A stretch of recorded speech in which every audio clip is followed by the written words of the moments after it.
Hello and welcome. Today we're going to be doing a Ashen deck profile for the Genesys format. Now this is around January-ish, like mid-January, early mid-January. Um, the thing with Genesys is that it changes very often. So, you have to adjust your decks accordingly, making it better, making it worse, depending on what's hit and what's not unhit, points change, and all that. So I actually have two deck profiles, and this first one's a bit more of a fun one. This is like cards that I really like playing in the deck, and I really find them fun. This is like you show up to locals, you have a good time with the homies, and I think it's super enjoyable. It's extraordinarily fun. You just start doing shit. So we have a Gem Knight Garnet because it is a level 4 Pyro normal monster. It's the strongest level 4 Pyro normal monster. Second being Blazing Inpachi, who's 1850 as opposed to 1900 of the Garnet. And the reason why we play this is because we're playing 3 Primite Roar, and I really like the Primite Roar with the Garnet because Primite Roar is like an extra disruption in the graveyard. So if they normal summon something and it's less than 2000 or less than 1900, then you can just banish this, target the Garnet in grave or on the field, and then just out whatever they normal summon. Which, for a lot of decks, it's very annoying to deal with. It's a very strange interaction. So it's very cool for that. I really like that. And when you use Primite Roar, you put this Garnet on the field, and you're halfway to making it an Infernal Flame Banshee, which is super lit. You didn't normal summon nothing. You just you can normal summon your Priestess right after, search for Field Spell, overlay to Banshee, search for Vados, get things going, detaching the Garnet. Now you have your combo going. Now you have a Garnet engrave with the Primite Roar. It's very, very cool.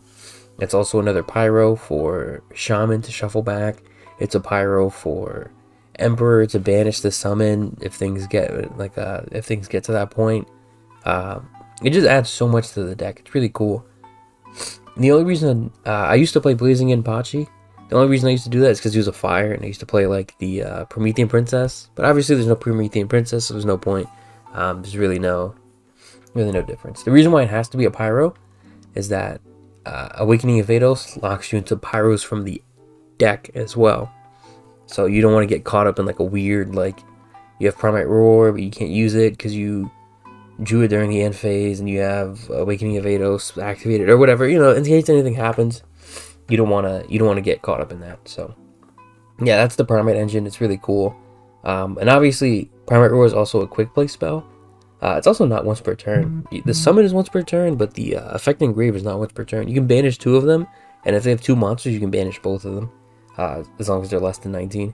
Now, the reason why we play the Primite Roar is because we also have Radiant Typhoons in here. We have a little Radiant Typhoon engine, and Radiant Typhoon's obviously very good. It's very strong, and it's also got a Pyro boss monster. So, yeah, we're obviously playing the standard Ashen stuff. We got the Queen and all that. So I'm not gonna go over that too much. I'm just gonna go over the out of the ordinary stuff here.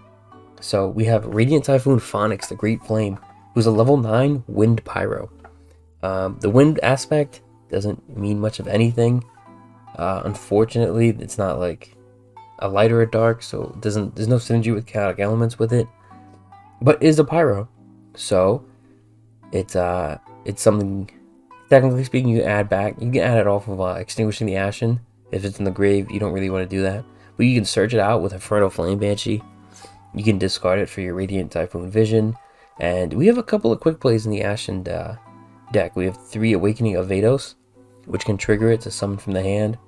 We have Rekindling the Ashen, which, obviously works with it as well, same way. And Rekindling is more of a disruption. So during your opponent's turn, you can negate 1 monster, and then Resolution shuffle 2 back with the Phonix. It's really cool, and it's just a really cool monster. It's another main deck boss monster that completely synergizes with a lot of the theming of the deck. if you draw Awakening Vados in the end phase, you can activate it. Summon this from your hand.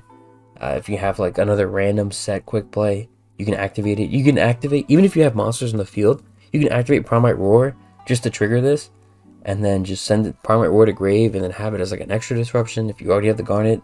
If you don't have the Garnet, you can just sit on it in the graveyard. Like, you can activate Primite Roar at any time, no matter what. So it's there's a lot of like cool things you can do with this Phonics, and it's just such a powerful card. It's so fun. We've got the standard 3 Vados, and we have one Varun. This is very similar to Phonics, except this one isn't searchable because it's not a Pyro. It's an Aqua, which like also sucks that it's a wind, but like the whole Radiant Typhoon archetype is a wind, which makes sense, you know. But yeah, if this was like a lighter dark as well, it could be searchable. It would have been searchable off of Chaotic Elements, which really sucks. But this is another really strong card. It has the same like conditions as Phonics. If MST is activated while this is in the graveyard, you can summon it to the field. If any quick play is activated, and this is in your hand, you can summon it. But this one's a little different. If your opponent activates a monster effect and you have one MST in grave, you can negate it. If it's 2 or more, you can negate and destroy it, which is really strong. We have 2 MSTs, of course. We have 3 visions and chant to search out the MSTs, chant especially to dump the Varun. So, you know, there's a couple of things. You know, there's some like draw power in the deck. You have the end phase Obsidian, which like end phase Obsidian drawing Radiant Vision, drawing like MST or whatever random nonsense. It's really cool. It's really fun, pretty strong, and yeah, I like it as another boss. What's cool about these 6 monsters is that they're all level 9, which means you can hard make Mirror Logic Aggregator, and on XC Summon, this guy foolishes from the extra deck. So like, we run a bunch of Ultimate Slayer targets, but technically speaking, you can get 2 level 9s on the field pretty easily, and then you can summon this, and you can foolish any one of these Ultimate Slayer targets and get their effects even without the Ultimate Slayer, which is really cool. It makes them kind of like a built-in like Liger out, you know, because we have the Perfume Dancer. You can out random back row, random monster, like whatever. It's really cool. It's really fun. We have my usual standard. You have the Emperor, you have the King, Priestess, the Shaman, you know, for your usual Ashen grind game, Ashen combos and whatnot. And a lot of our points go into hand traps in this build, right? Because we don't play any of the smaller Radiant Typhoons. They don't really do much. I really just like the boss monsters for this deck because they kind of mesh pretty well. So we just, you know, we have a bunch of Ash Blossoms. We have 1 Ghost Mourner, Ghost Bell, 2 Veilers. You could play with these numbers a little bit. You could play, you could like cut some of them. You could play like Perulias or something, because Perulia is pretty good in the deck. You can switch it up a little bit. You can play with it a little bit. But yeah, this is what I rock because you just have so many points at your disposal, and I think with all this draw power, like having these like main deck boss monsters, your extra deck boss monsters, and then having hand traps on top of that, in such a generally low power format, I think it's very strong. And it's very difficult. Your opponent's like maybe they have a hand trap or something. They're expecting like DD Crow or Skullmeister or something like that. But maybe some of these like low cost hand traps. But like when you ash them a couple of times and then these other guys on top of that, they're like, bro, what the hell's going on here, man? What are you doing? So yeah, that's why a lot of our points go into hand traps, because it's very good in the deck. I really like this. I really like the Ashen deck as a whole to be like kind of like a control deck with like slight combo.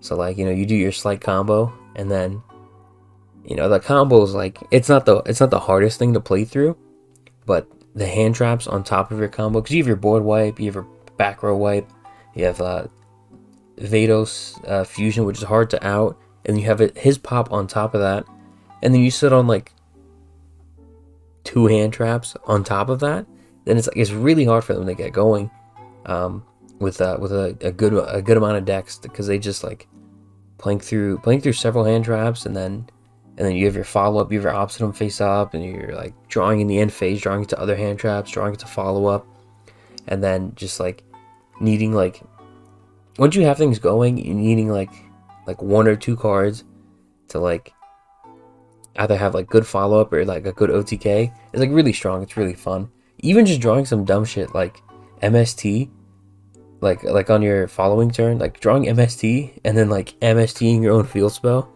to like summon out Priestess from the deck and getting Inferno, whatever. Like it's such a goofy way to get things going, but it is a way to get things going, which is really fun about MST. So yeah, that's the reason why I built the deck like this, because it's very fun. It's extraordinarily fun.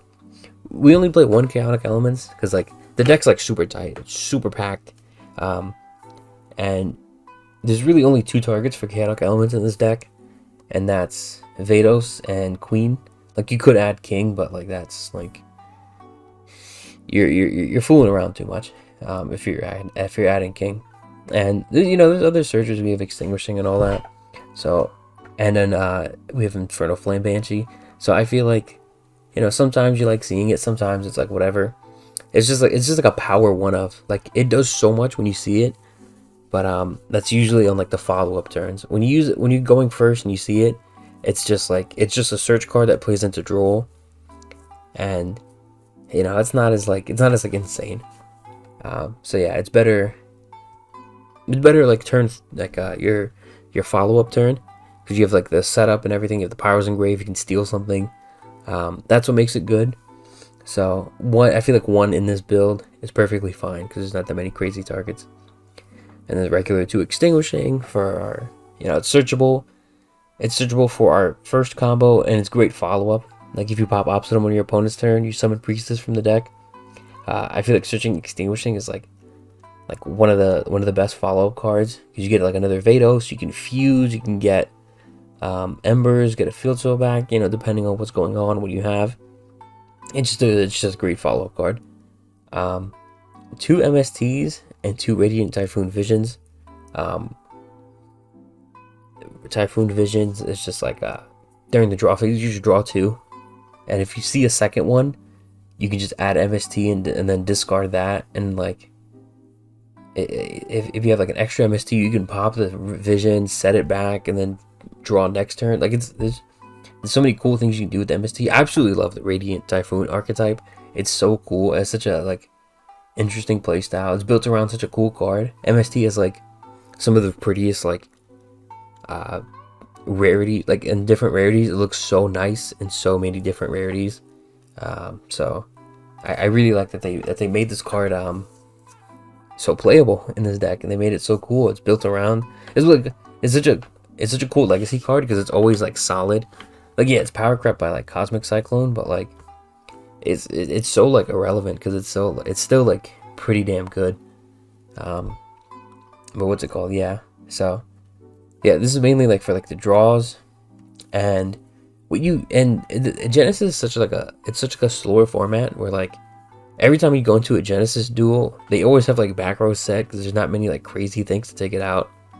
Like Link Monsters really like they really made like back row not as good, because you have like every deck can run like Phoenix and SP Little Knight, Unicorn. You can out like back row like with like very low impact to your deck. So back row's been like kind of like worse since Link Monsters, but in Genesis there's no Link Monsters, so there's more back row. Like every deck you play against, you're gonna set some random like dumb back row, and it's like, bro, like why are you playing this random Paleozoic? Why are you playing this random goofy ass trap card, a goofy ass quick play?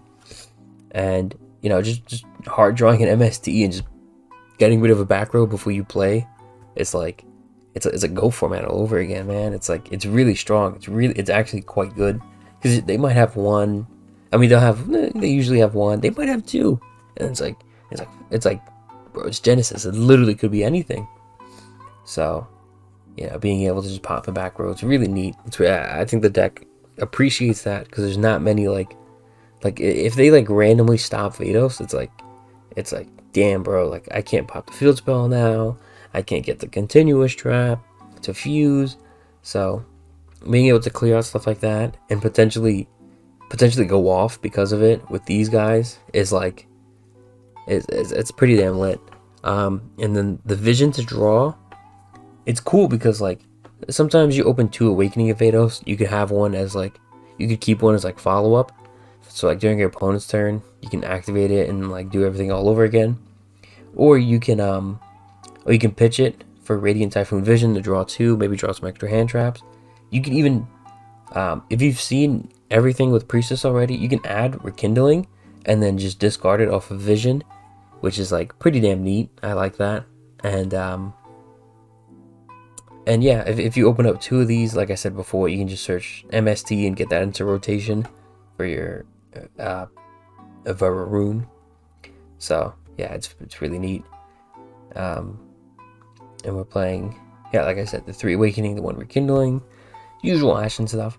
The 1 Summoning Technique, because you can Foolish either one of these guys. So you're not often Foolishing Phonics, because you can add them in like between with Banshee anyway, so it's like not as important. But the Vararoon, you have to like hard draw into him or something. You have to hard draw into him basically. So having like the Summoning Technique to just Foolish him if you see it, it's an extra quick play, of course. It's an extra Radiant Typhoon card and all these things. So it just helps having that 1-for-1 and an additional like MST search if you need it. So I wanted to bump this up to 2, but then I feel like having 2 targets and then like 2 of it, at that point the only thing I can really do with it is to just add back MST, which isn't that bad, but it's like the deck is like super tight as is. So we only play 1 Inferno because I wanted more of a focus on the quick plays, and Inferno's like okay, you know, you get your field spell and it's a nice out. It's a nice out to a lot of different like problematic cards that your opponent might be playing. Like if it can't be destroyed or something by card effects, you can just send it to grave, which is really neat. If they have like a random like continuous spell, trap, floodgate, whatever, you just send it off to the graveyard, which is really neat. But you know, it's searchable. You know, anytime you would search the field spell, you can just add this and just keep it face up and just leave it there. Like no one's really gonna like bother with it because there's much more problematic cards during their turn. And then when it comes back to your turn, then it's like still there. So you can just mess with it. And even if it does get outed, then you can just put it back with the Rekindling and then add it back again later. So it's solid, but it's not like insane. And then 3 field spell. You know, the classic. Usually I play 2 of the trap. I've been trying out 1 of the fusion trap. I mean, usually I play 2 because I find it as a good disruption against a lot of decks when it's in the graveyard. But you know, I've been trying out 1 for the consistency boost and like the 1 less card in the deck. So yeah, I've just been playing 1 and 1. It was pretty solid. For the extra deck, we have our usual 2 and 2. 2 and 2 is always like working out. And then we just have a bunch of like Ultimate Slayer targets. There's not a lot of monsters that you actually go into. So it's just like the Fossil Warrior, the Fossil Machine, a Fossil Warrior and Machine actually. The Lunalight for Liger, Garura, Wind Pegasus. He's just kind of cool. You just kind of throw him in there. Sometimes you can hard summon him. The cool thing about the synchros is that sometimes you can hard summon these guys. So if you summon a 4, you summon like Priestess or Shaman or Garnet, whatever, and you normal summon one of the level 3 hand traps, you can just hard make Pegasus non-target pop a spell trap. It's neat, and this obviously has like a graveyard effect that comes up. If you Chaotic Elements steal level 3, you can summon a hand trap and then go into Malong. Or if you steal level 5 with Veiler, you can go into Malong. You know, these are like random little things that could come up every now and then, but mainly they're just your Ultimate Slayer or your Aggregator targets. Aggregator himself, you negate a card. Valon, cool ass dude. I love Valon. You can Ultimate Slayer, like I talked about before. There's always like a lot of back row in Genesis. You can Ultimate Slayer, send the bounce their Exceed if they're playing it, and then Valon pop their set. Pretty neat. And then I always keep the Grunix around. Grunix is a pretty cool guy. There's a couple of 8s in the deck, of course. We have our King, our Emperor, and our Embers. Every now and then he comes up to end out games. You just blow up, destroy all monsters in the field, pop a back row. Very important. I hate back row. And yeah, he's pretty neat. 1 Tornado Dragon. There's a couple of 4s. 4s are pretty common level. You can steal a 4. You can summon out a couple of 4s, like I said before, and then you can just Tornado Dragon something. Twice quick effect, during your turn, during your opponent's turn.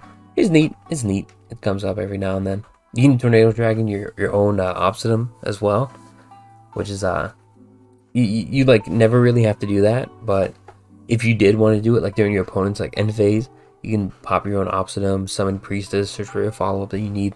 It's cool.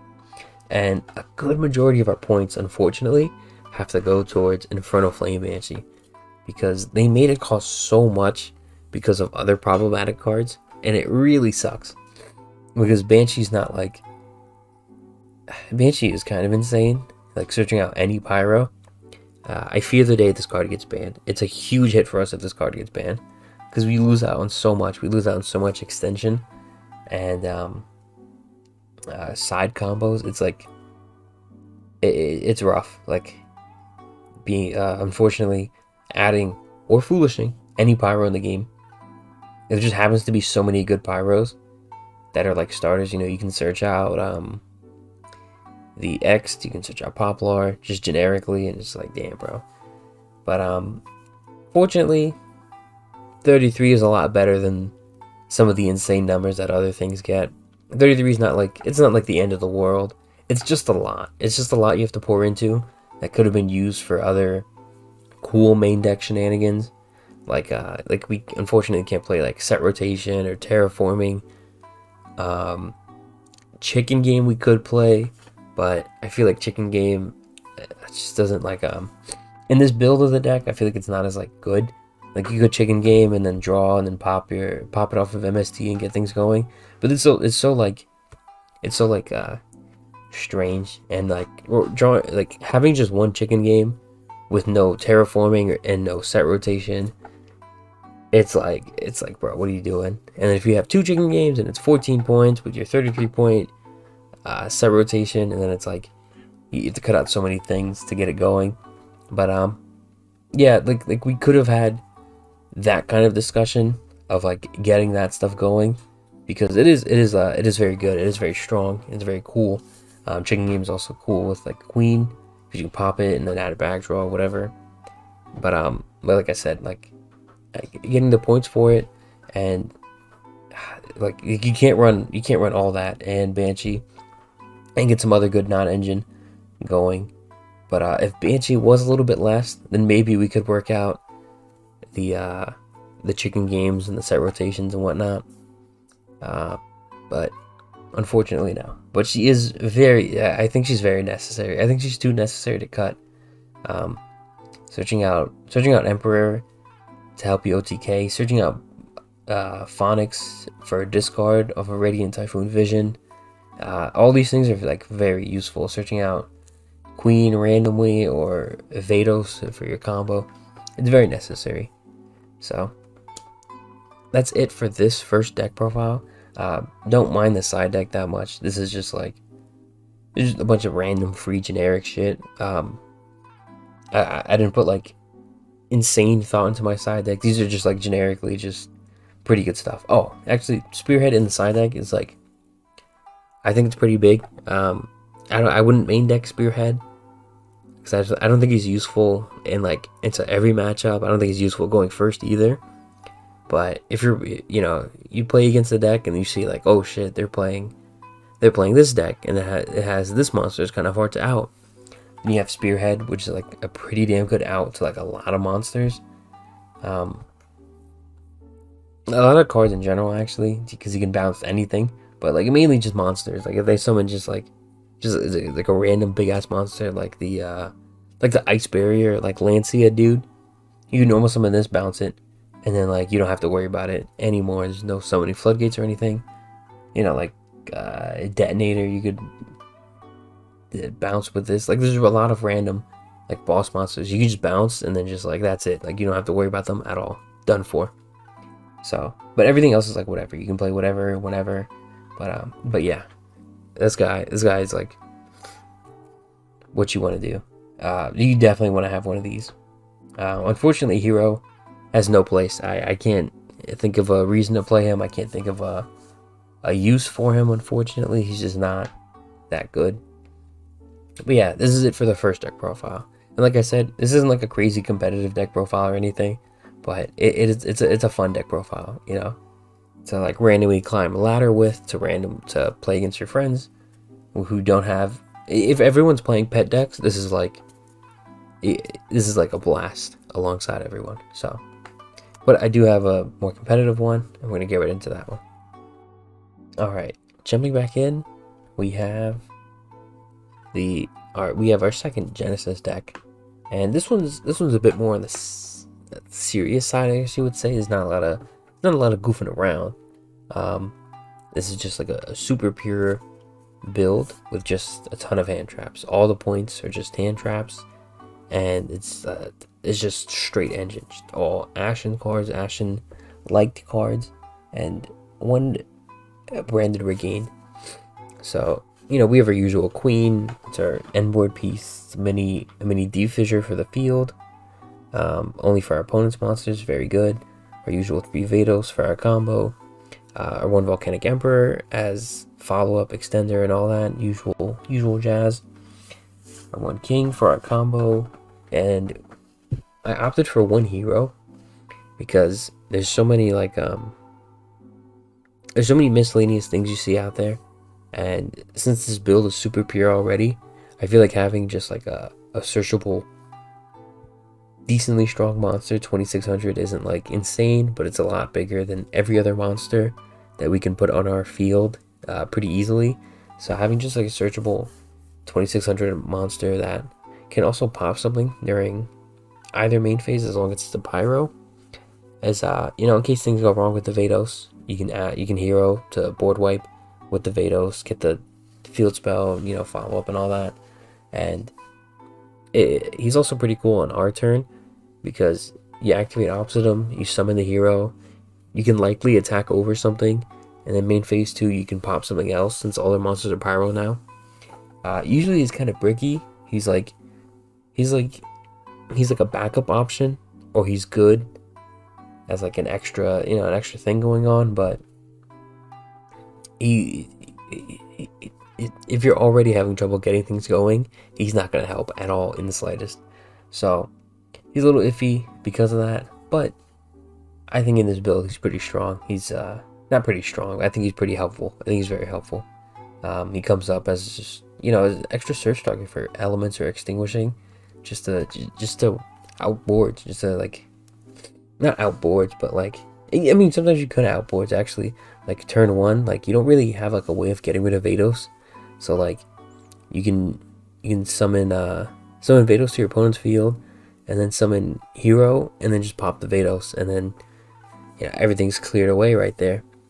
So you're all the monsters are cleared away at least, and you're pretty damn good to go. It's a quick effect, you know, and he sets up another opposite him in that case, so that's really cool. You know, he helps out.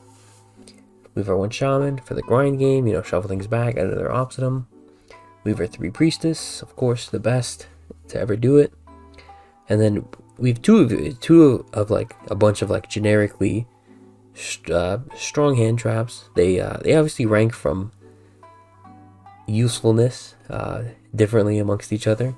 Ash being the best, of course. I wanted to play 3 Ash, but then we have to cut like several other hand traps, so like I was like, you know what, just 2 Ash. 2 Ash is fine. 2 Ghost Mourner. I really like this hand trap. The Volcanic Emperor adds like a little bit of pressure with the burn damage, and having the 2 Mourners for the extra pressure of like burn damage, because like they summon something. Let's say they summon like they put some resources into like a synchro or exceed summon, whatever, and it's like 2,000 to 3,000 attack. It's like, all right, now they spent a couple hundred life points summoning it because Emperor is usually on the field, and then they took from they took from the summoning on summon effect of Volcanic Emperor, and then now you've mournered it, and now when it leaves the field, or you can manually destroy it with your Vados, then it's like bam, like half their life points are gone. Like, you know, she has some extra pressure. She's obviously a disruption as well, and yeah, she's very, very, very useful. I really like this. I really like this card, especially in this deck. Ghost Ogre is it helps out with other random things. Like if they have like continuous spells, continuous traps, they're a little tricky to interact with, because sometimes you don't always want to waste like your Fusion Vados' pop on that, and sometimes you want to wait for like another monster, another extender. So Ghost Ogre comes in handy for those kinds of things. It's a very like skill-based hand trap. It's not as like highly intensive as like other ones like Ash, of course, or Mourner / Veiler, but it's like some of these hand traps are just like, they're good alongside other hand traps. Like if you open one Ash, that's pretty strong, but like if you open like one Ash and an Ogre, like that's like insanely strong. Or you open one Ash, one Ogre, and then one DD Crow, like alongside your combo, like you know, they just get crazier and crazier. Even if it's not something as strong as Ash, even if you open like Ogre, Crow, Bell, like that's still really good. Alongside the usual Ashened combo. So that's why I run so many different amounts, and so many different kinds at like a small amount, because you just want to draw into them. You just want to have your combo. You want to have like one or two of them. You want to draw into them off like your end phase optimum and all that. This is how I originally played the deck when the second wave of support came out. It was just all like engine, hand traps, and then like, you know, there was like bonfire and tactics and the call by, you know, like little things like that. But like it was mainly just like engine and hand traps, like, and I was like, that's like the peak of this deck when I was playing it, because it was also, you know, the format for that kind of deck. So it was like very strong. Generically, you just played against any deck, and it's like damn, bro, like this is like too much goofiness to deal with. Of course, Vados being a hand trap as well for field spell decks too. And yeah, what I like about these other ones, Crow and Veiler, is that these two aren't once per turn.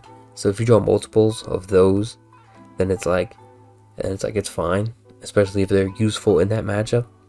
So these two are cool for that. These other ones, of course, are once per turn, but they can basically trigger, you know, either turn. You know, if they have some random like revive like trap card or whatever on your turn, or recurrence, you know, you can go spell. Ogre, if they have some random boss monster, you can just out it with the Ghost Ogre. You know, you go 1-for-1, but now you have one less thing to clear out. It's pretty neat. Or if they have some random summon on your turn, you can mourner it, which is like what I like about these different options. They're very helpful in different scenarios. Like if they're a deck that happens to summon on your turn, then like Veiler's useless, but Mourner's very useful. And if they summon in like different phases, then like again, like Mourner's very useful. Whereas Veiler isn't. But if you have multiple Mourners and multiple Veilers, like if multiple Veilers is gonna be much more impactful and much more annoying for your opponent. So yeah, unfortunately, none of these guys help with Chaotic Elements. Even so, Chaotic Elements is still really good. It's a very, very strong card in this deck, especially in, like I said in the other profile, it's very helpful as follow-up, but it's also very helpful because we have the extra, you know, we have the extra hero. So going first, you know, searching for the hero is like not that bad if you already have your Vados and your Queen. It's just an extra, it's an extra body on the field. It's an extra little disruption because you can send Ashen's Endlessness to the graveyard off of the Fusion Vados' effect, and during your opponent's turn you can banish it, make everything they control pyro, and then hero can pop whatever they control at that time. So it can be an extra pop. You have to, you obviously have to go through a lot to do it, but it is an extra pop, and that can be very, very strong in some cases. And then obviously the steal back effect is just insanely powerful. We have 2 extinguishing for extra fusion and whatnot. To search for Avados and all these other guys, and to also fuse, which is very handy, especially with the added monster count of the hero. You often find yourself with more names, more and more names. So that's pretty neat. Or more and more bodies, more and more pyros, because everything is just pyros. The only thing that names is the Vados. So we have 3 Awakening, which is like the best card we could possibly see in the deck. It's the 1-card combo. Like, we draw 4 hand traps, 4 different hand traps, or 4 usable hand traps, and then 1 Awakening. Like, you are golden. Like, they're not, like, they're just not going to be able to play through your Vados, your fusion Vados. They're not going to be able to board wipe and all that. It's going to be too much for them. And then Priestess is going to search like probably Inferno. You put your field spell up. Now you're drawing cards. Now you're drawing, hopefully it's a follow up and all that. Or you could even just search out Extinguishing and search for a backup Vados. Like, there's a lot of, there's a lot of cool, neat things you can do. But yeah, this is like the best. This is the card you definitely want to see the most. We have 1 Rekindling. There's just so many random scenarios you find yourself in. I find having that searchable negate for a monster is just very useful. It's very, very, they're very useful. It's also good for putting random stuff back. Like if a shaman randomly gets banished, then you can put it back and then add it back and then shuffle back your other stuff. Or if you go through both your fusion traps or your eternity, whatever you need, you can just put it back and get it for later. We play 1 Branded Regained. This is a very cool, interesting card in the deck. Obviously the branded, like summoning the Bestial parts, that there's no Bestials whatsoever in this deck, so that part's never going to come up. But banishing a light or a dark every turn is very, very plausible in this deck. Because to summon Emperor, you're banishing the Ashen monsters, which are all lights and which are all darks. So every time you summon Emperor, you get to shuffle 1 back and draw a card. During your opponent's turn, you obviously have DD Crow, which can banish something, which is cool. But you also have Ashened to Endlessness, which isn't as random. So like so when you summon your Fusion Vados and you pop something and you have Endlessness in the graveyard, you can banish it and a Dark Pyro, any of the Ashen monsters or Vados or Queen, and then make everything Pyro for whatever disruption you want, whatever. And during your opponent's turn, it triggers the Branded Regained to draw a card once more to hopefully draw into more hand traps, which is really neat. It's like every turn you're just drawing a card, whether it be from Emperor or Endlessness or even Queen, because Queen, any monster sent from the field to your opponent's graveyard, is banished if summoned properly by her destroying 2 cards. And if you're playing a light or a dark deck, they're just going to play into it, and then you don't even have to do anything. You just get a free regain. You can just put something of theirs back and then just draw a card. So yeah, it just helps you draw into more hand traps. It just keeps everything flowing. I just played it as a power 1-of because I feel like if you played it too, it's like the draw effect is only once per the draw effect is only it's a hard once per turn. So it's like if you have 2 of them, the second one's not doing anything. This part that sucks about 1 is that there's no like Lubellion or anything. We can't like search it or anything. So it's just something you just have the hard draw. But if you do see it, it's just very strong. It's very handy, and it just it does a lot. It does a lot. You're just constantly drawing every single turn, forcing out draws with these miscellaneous effects, with this summoning condition, with this the floodgate. It's especially with the hand traps, drawing hand traps on your opponent's turn after like messing them up is like it's insane. And play 2 Inferno. I feel like you would rather see